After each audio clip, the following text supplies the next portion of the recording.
7 తరాలుగా ఈ పరగణాల్లోనే పరువుగా ఉన్న ఈ కుటుంబం, 7 తరాలుగా కళకళలాడుతున్న ఈ కుటుంబం శ్మశానంగా తయారైంది. ఈ ముసల్దాన్ని ఒంటరిదాన్ని చేసి అందరూ వెళ్ళిపోయారు. అందరూ వెళ్ళిపోయారు. ఏ నరఘోష తగిలిందో, ఏ పాపాత్ముడు చేతబడి చేశాడో, ఒక్కటిగా ఉన్న మన కుటుంబం ముక్కలు ముక్కలైపోయింది నాన్న, ముక్కలు ముక్కలైపోయింది. ఇంత ఘోరం జరిగినా ఇంకా ఎందుకు బ్రతుకున్నానో తెలుసా? అమ్మ పోతే తలకొరివి పెట్టి పుణ్యలోకాలకు పంపించవలసింది ఆఖరి కొడుకు. అందుకే నీ చేతుల్లో చచ్చిపోదామని అనాథ ప్రేతంలా పడున్నాను బాబు.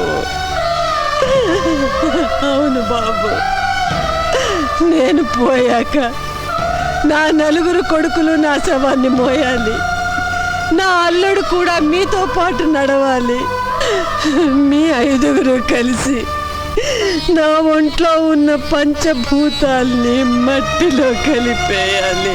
బద్దలైన మన కుటుంబాన్ని ఒక్కటి చేయకపోతే నేను పెద్ద నాయుడు రక్తాన్ని పంచుకుపట్టలేదనుకుంటానమ్మా.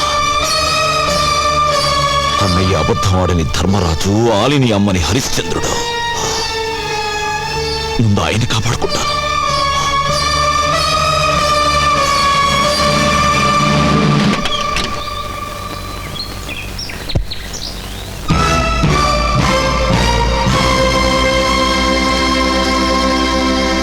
నా కూతురు ఎక్కడ?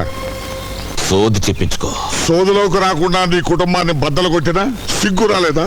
ఇవేంటి వ్రేళ్ళు? ఇదేమిటి పిడికిలి? 5గురం కలిసాక ఇలా అవుతాం. అప్పుడు ఒక్క గుద్దు గుద్దితే నీ ఫేసు నీ కూతురు కూడా గుర్తుపట్టదు. అసంభవం. అనుమానంతో విడిపోయాడు మీ బావ, అవమానంతో విడిపోయారు మీ 2వ అన్న చిన్నన్న.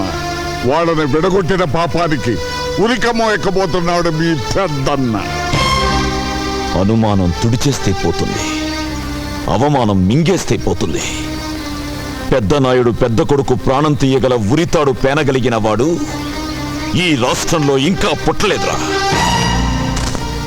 మంచితనం మా ఇంటి వాకిలి, మర్యాద మా ఇంటి లోగిలి, ఐకమత్యం తపస్సు చేయకుండా మే సంపాదించిన బ్రహ్మాస్త్రం. నువ్వు విడగొట్టిన కుటుంబాన్ని మళ్ళీ కలుపుతాను, నీ కూతురు మెళ్ళలో తాళి కడతాను, నిన్ను జైలుకు పంపుతాను.